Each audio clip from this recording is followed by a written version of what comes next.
Today I'll be showing you how to install our number 4 Trayslides into a G-Series single section. Before installing the new Trayslides, we must first remove the shelves and shelf pins inside already.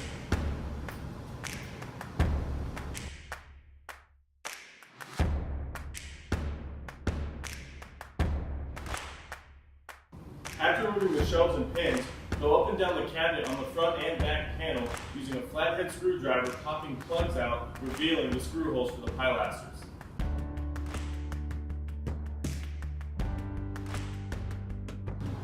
Once the plugs have been removed, it's time to install the pilasters.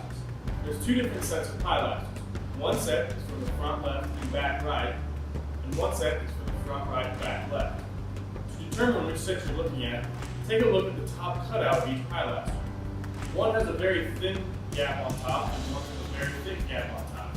The thick gap should be on bottom for all of them.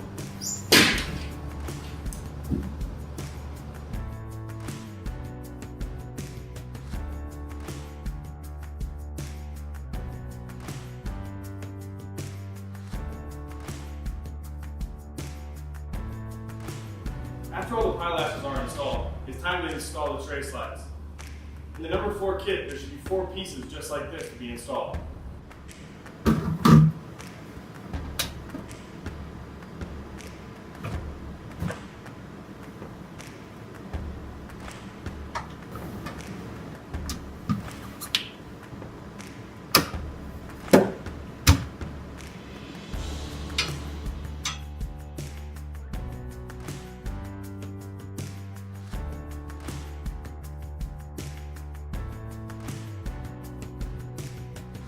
After the Trayslides have been installed, check to make sure your spacing is correct.